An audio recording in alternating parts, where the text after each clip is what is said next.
Halo Sobat Arisanti, bertemu lagi bersama saya, Dr. Ayu Anggreni, dalam segmen Podcast Arisanti. Hari ini kita akan bahas mengenai topik yang sangat menarik, yaitu pentingnya menjaga kesehatan jantung di usia emas. Saya yakin banyak dari kita yang masih belum tahu bagaimana cara menjaga kesehatan jantung, khususnya di usia 50 tahun ke atas, atau selama proses penuaan. Nah, dalam podcast kita kali ini, saya mengundang narasumber yang sangat ahli di bidangnya, yaitu Dr. Gusti Ayu Suryawati, MBiomed SPJP. Untuk membahas mengenai kesehatan jantung selama proses penuaan, sesuai dengan tema kita kali ini, yaitu kesehatan jantung di usia emas, menjaga kesehatan kardiovaskuler selama proses penuaan. Selamat pagi Dr. Surya, apa kabar dok? Selamat pagi Dr. Ayu, selamat pagi Sobat Arisanti. Sebelumnya, terima kasih banyak ya Dr. Surya sudah meluangkan waktunya di tengah-tengah kesibukan dokter nih dok untuk datang di podcast Arisanti hari ini.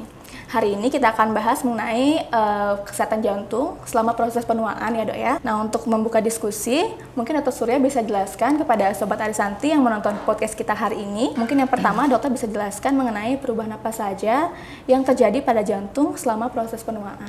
Silakan dokter. Baik, terima kasih. Yang pertama sih aging proses ya. Semua orang pasti akan jadi tua. Ya, jadi dengan bertambahnya usia, tentunya ada perubahan-perubahan dan belum tentu sih semua ini apakah satu penyakit atau tidak. Ya. Dan bagaimana dengan jantung, berubah nggak? Nah, tentunya ya, apa saja yang terjadi perubahannya? Jangan lupa bahwa jantung itu juga ada pembuluh darah. Jadi yang paling sering adalah perubahan pada pembuluh darah ya. Pembuluh darahnya menjadi lebih tebal, lebih kaku ya, itu yang kita bilang sebagai aterosklerosis. Jadi penebalan pada dinding pembuluh darah. Tentunya kalau penebalan pada dinding pembuluh darah akan menyebabkan tekanannya lebih tinggi. Ya, tekanan pembuluh darah atau tekanan darah akan menjadi lebih tinggi. Ya. Tekanan darah yang lebih tinggi itu akan membuat jantung kita itu lebih keras, ya, lebih kuat, dia harus bekerja untuk mengkompensasi atau mengimbangi tekanan darah yang tinggi itu. Jadi otot jantung kita itu kan jadi lebih tebal, jadi lebih hipertrofi, ya. Jadi efeknya dari pembuluh darah ke otot jantung juga ya dok? Iya, jadi lebih hipertrofi dia gitu. Kemudian juga ada kalsifikasi, ya. Ada seperti pengapuran, tidak cuma pada tulang atau sendi ya misalnya ya, juga bisa pada jantung. Misalnya pada katup jantung mengalami kalsifikasi, ya.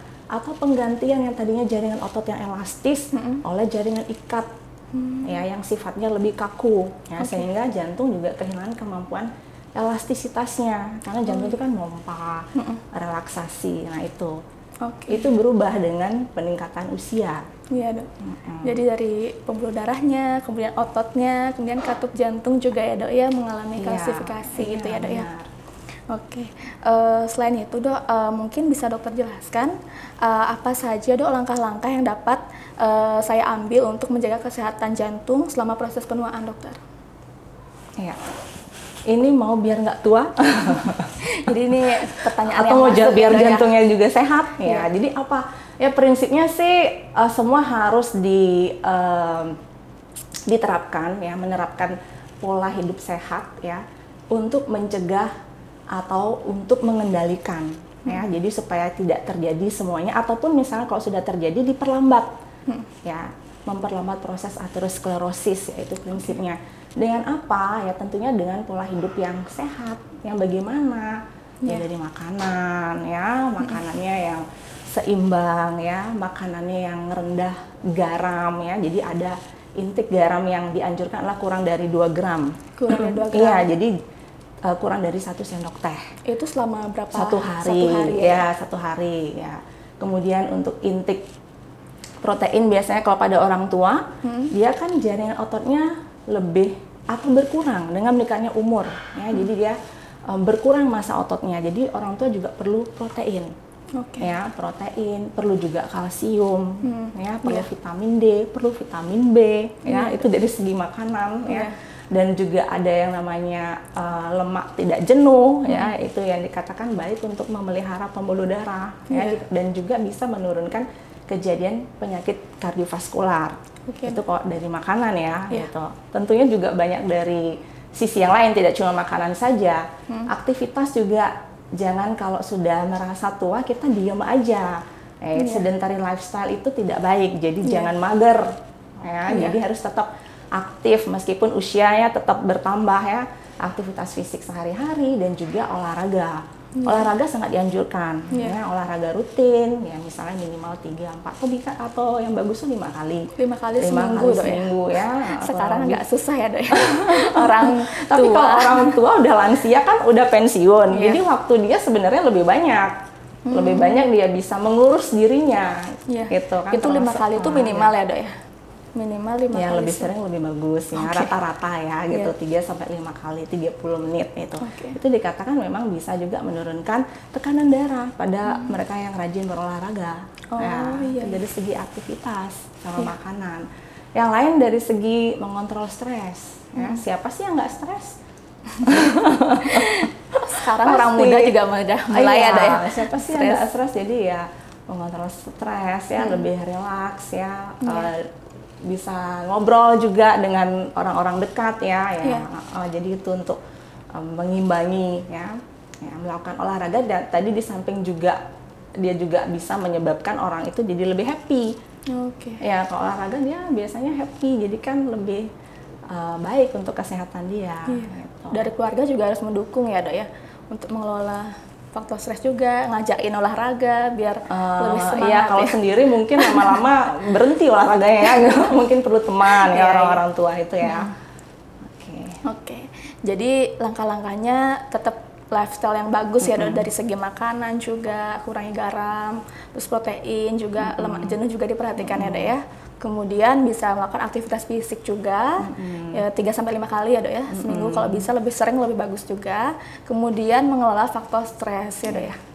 Oke, itu dia langkah-langkah yang mungkin bisa diambil. Mungkin dari sekarang, Sobat Arisanti yang punya saudara atau kerabat yang tua, mungkin bisa dipikirkan juga gimana sih cara-caranya untuk mengajak yang mungkin punya kakek nenek, yang lansia untuk rajin menjaga lifestyle yang baik ya Dok ya. Kemudian bagaimana Dok peran pola makan dalam menjaga kesehatan jantung saya saat saya menua Dok? Mungkin ini lebih ke yang tadi kayaknya Dok ya. Untuk jadi emang semua satu kesatuan sih ya gitu. Ini tidak bisa dipisah-pisah gitu. Gimana makan yang bagus supaya nanti hasilnya juga bagus gitu ya. Jadi kita jangan tunggu tua ya baru kita merubah lifestyle kita ya, termasuk pola makan kita ya. Jangan tunggu kita 50 dulu. Ya itu menurut saya sudah terlambat karena proses aterosklerosis itu sudah mulai sejak muda ya, apalagi kalau mereka dari kecil sudah biasa makan makanan yang sifatnya makanan kemasan seperti itu gitu kan. Itu jadi dari awal sudah mencicil ya sebenarnya ada aterosklerosis dalam pembuluh darahnya ya. Jadi kalau bisa kita menghindari makan-makan kemasan ya. Kalaupun misalnya terpaksa mungkin bumbunya misalnya kita bisa pakai cuman separuhnya ya, separuhnya kita pakai bumbu yang sifatnya natural ya gitu. Mie instan tuh biasanya Dok ya. Oh iya, seperti itu. Kalau makanan pedas-pedas juga orang sekarang.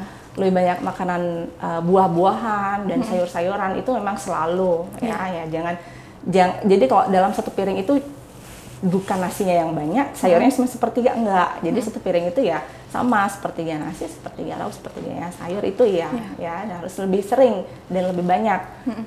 Porsi sayur dan buahnya ya. Makanan ikan itu sangat baik ya, apalagi dia dikatakan mengandung omega 3 yang bagus untuk pembuluh darah ya gitu. Terus yang lain kacang-kacangan boleh ya. Kacang-kacangan boleh Dok ya. Boleh gitu, dia banyak bagus untuk pembuluh darah ya gitu. Kalau ikan mungkin dokter bisa kasih contoh ikan apa yang kira-kira bagus buat dikonsumsi untuk para lansia gitu Dokter? Pilihan ikannya yang tinggi omega 3 itu. Ya sebenarnya sih ikan yang ada sehari-hari yang kita punya, yang kita beli di pasar tradisional misalnya, pas kita ada misalnya ikan mujair gitu ya, untuk air tawar itu juga bagus ya. Kalau mau laut itu ya ada ikan tuna ya, ikan salmon. Mungkin salmon agak susah ya kita dapat ya. Seringan salmon nih gini. Jarang juga orang. Ya, jangan lupa kita jangan selalu menyalahkan bahan makanannya, tapi juga perhatikan pengolahannya. Kadang kita sudah usaha nih, saya makannya udah nggak yang lemak, tapi pengolahannya dengan digoreng. Nah itu juga tidak baik ya. Jadi pengolahannya juga harus diperhatikan. Kalau bisa kita kurangi atau hindari menggoreng ya, lebih banyak kita misalnya mengukus atau merebus seperti itu. Jadi penggunaan minyak, kalau minyak itu dipanaskan dia akan berubah. Jadi dari baik jadi jahat gitu. Iya.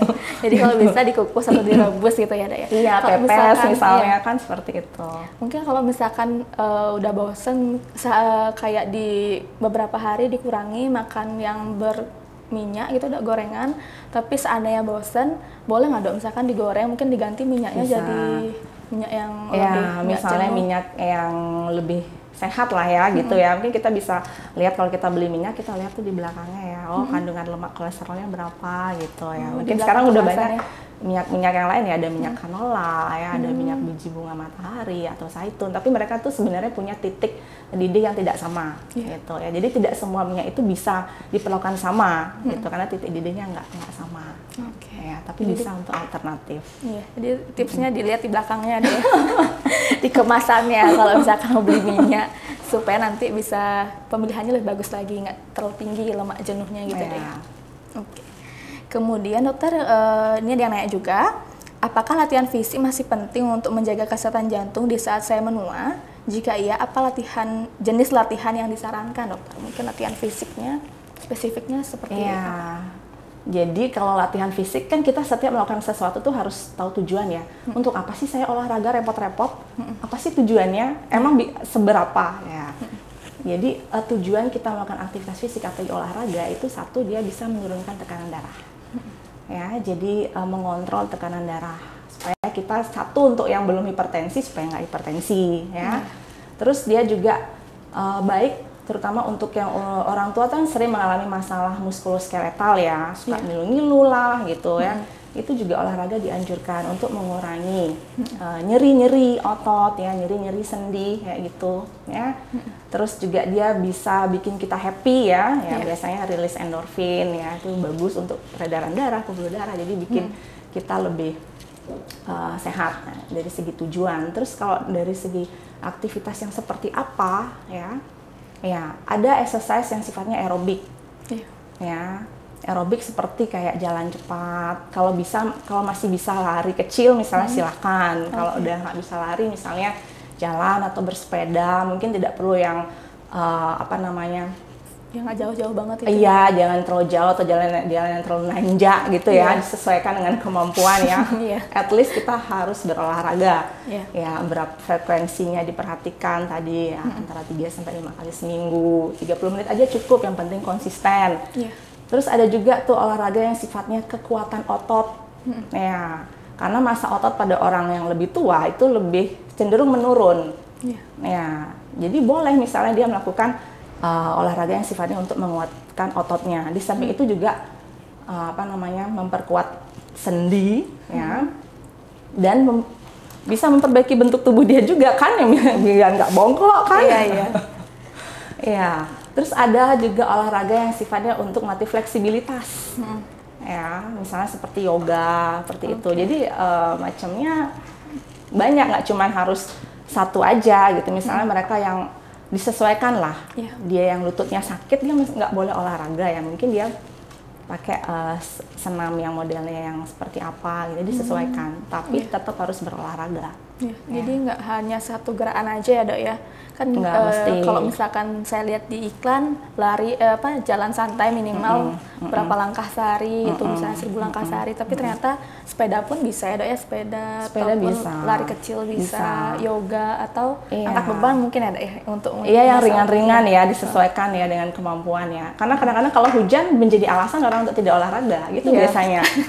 Mager ya, ada teman nggak ada buat olahraga, terlalu banyak alasan karena ada yang dicetuskan untuk batal olahraga itu gitu loh. Jadi kalau nggak bisa jalan keluar ya mungkin di rumah olahraganya gitu. Yang masih muda-muda saya aja kadang-kadang males, Dok, kalau udah hujan atau capek ya mending rebahan gitu. Tapi kalau misalnya bisa dari sekarang ya, Dok ya, dilatih. Iya, itu harus dijadikan satu pola hidup ya, sama seperti kita kita makan sehari 3 kali, kita juga olahraga seminggu berapa kali, itu udah dianggap sebagai satu bagian hidup sih gitu. Oke, terima kasih dokter. Itu jadi jenis-jenis gerakan yang bisa lakukan ya untuk Sobat Trisanti yang ingin memulai latihan fisik.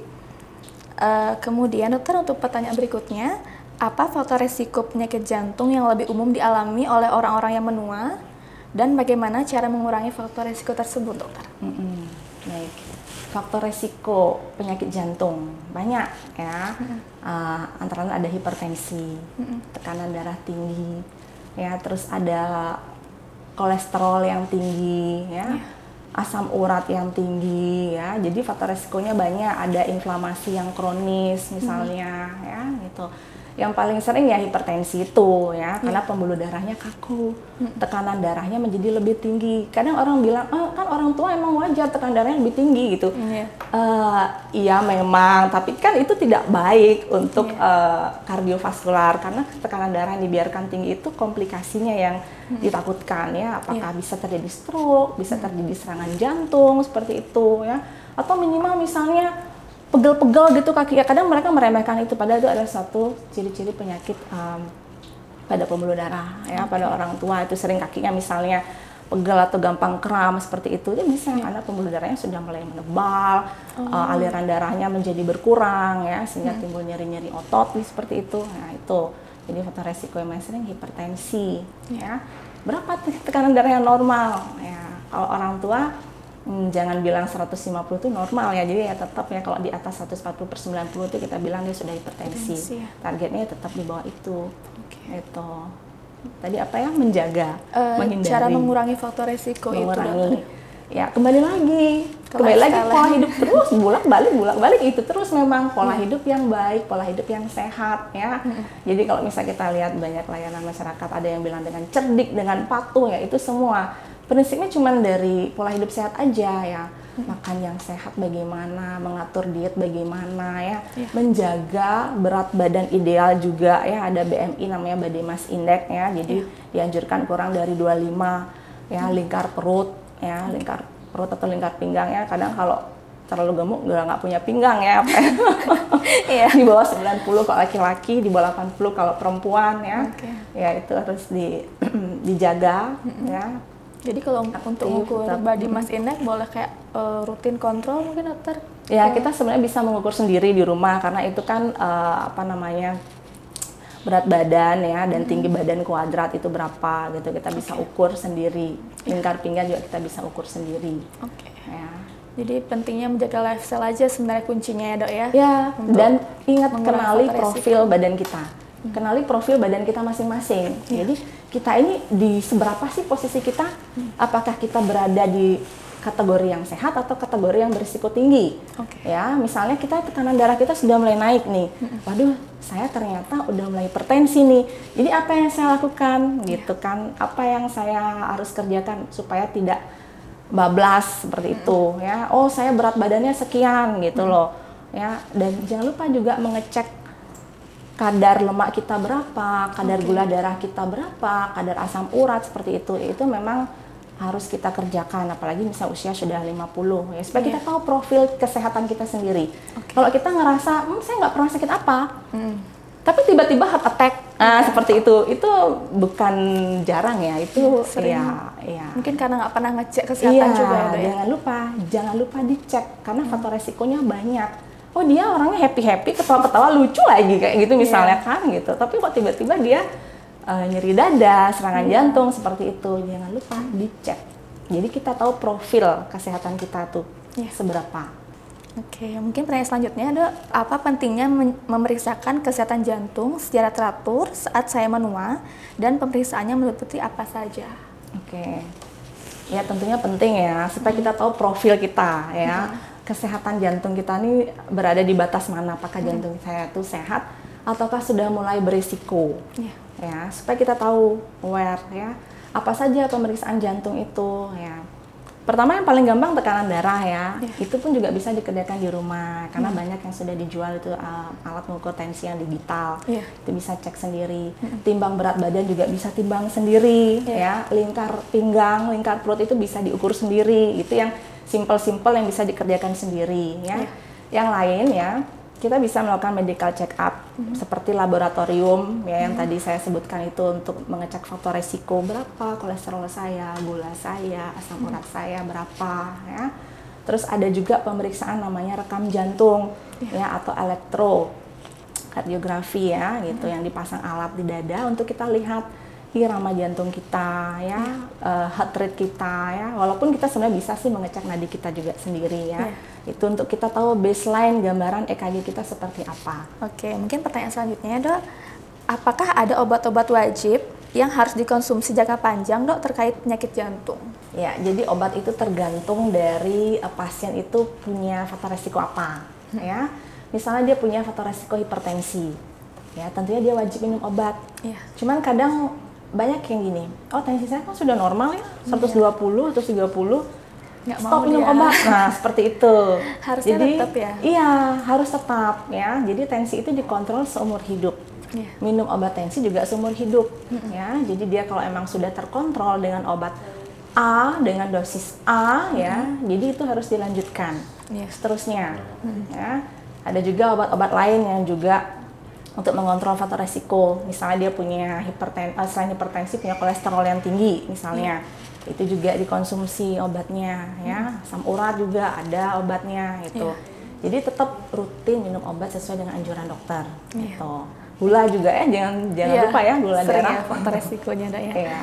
Jadi kalau bisa juga tetap kontrol rutin sama dokter spesialis atau dokter umumnya untuk mengkontrol gimana sih dosis pemberian obatnya Dok ya, apakah terus seperti itu atau mungkin bisa ditambahkan ya Dok ya obatnya kalau nggak rutin kontrolnya Dok ya. Misalnya dia di perjalanan ternyata tekan darahnya tidak terkontrol dengan obat A gitu ya, bisa ditambahkan obat yang lain, tapi jangan lupa lifestyle modification-nya juga gitu loh. Dia pengen tensinya normal, tapi lifestyle-nya tidak dirubah, ya itu juga sulit ya.